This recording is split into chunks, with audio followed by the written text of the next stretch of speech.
Hello everyone, it's time for another weekly KO model news update. There weren't many manufacturers releasing new products this week, but most announced entire product lines. Was this to prepare us in advance?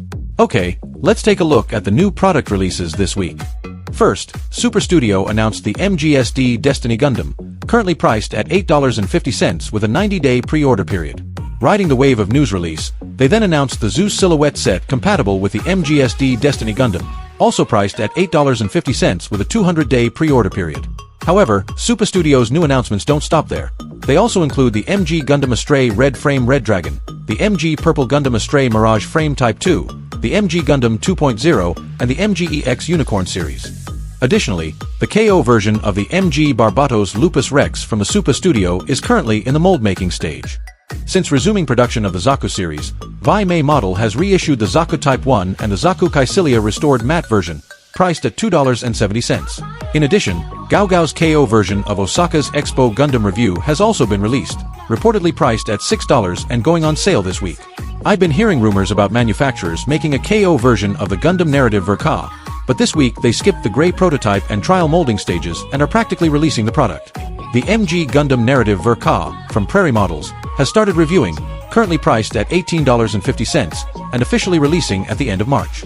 Based on current reviews, the overall impression is quite good, but there are color differences in the Psycho frame and some missing details. It's unclear whether the manufacturer will fix these issues later. However, many collectors are dissatisfied with the price, considering Bandai's prices aren't exorbitantly high. There's also a rumor circulating this week that Dabin will be releasing product number 8835, an MB-style model kit of the Providence Gundam. To be honest, I'm not sure if the rumor is true, but I think it's probably in Dabin's release schedule. After all, Bandai's product is quite expensive, and Dabin probably won't miss this opportunity. In addition, the Dabin 8821 MB-style F91 gun-equipped model has been re-released and is currently priced at $18.50. Furthermore, the MB-style Camphor, which has also been resold at extremely high prices, has finally brought good news. Beast Tiger Models has announced the release of a model kit.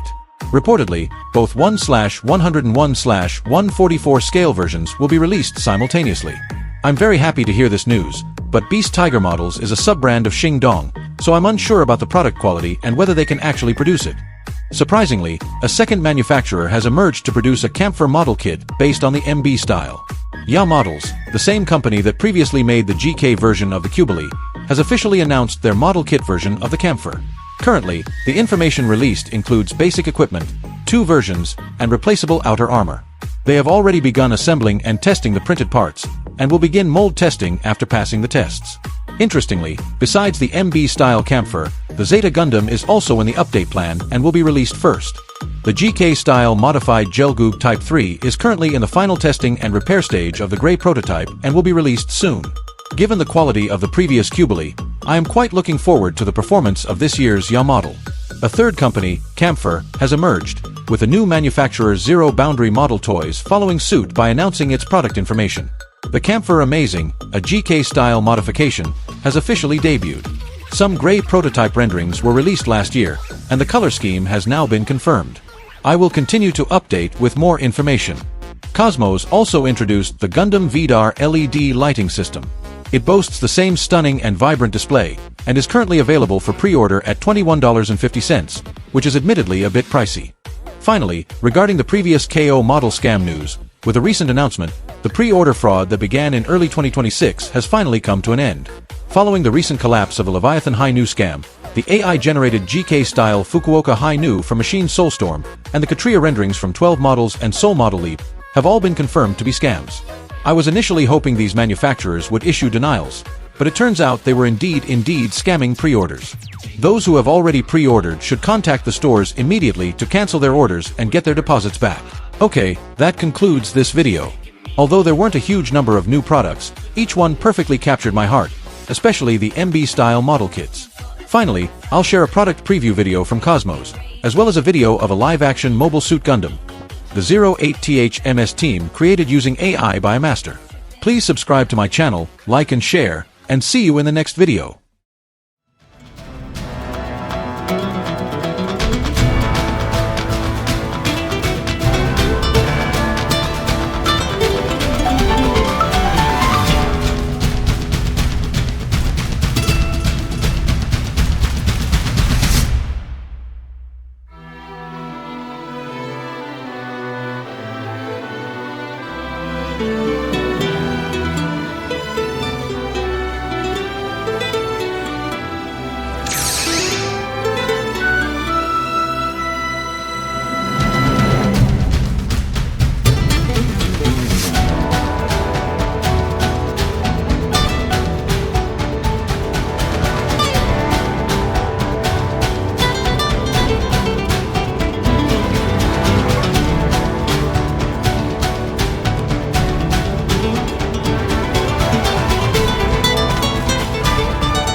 話になる時計を渡したあの日のように刻み続けたいこの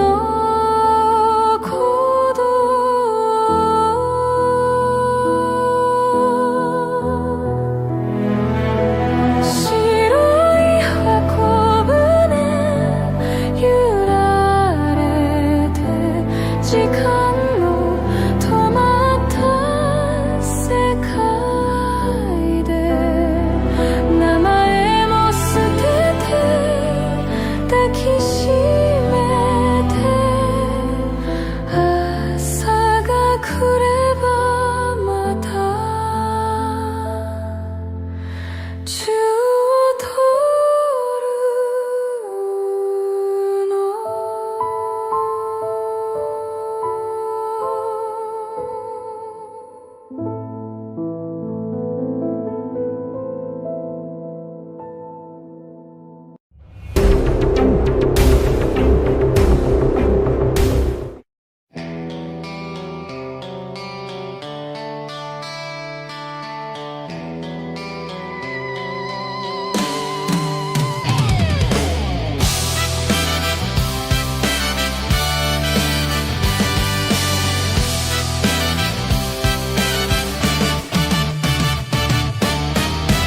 3回目の出撃で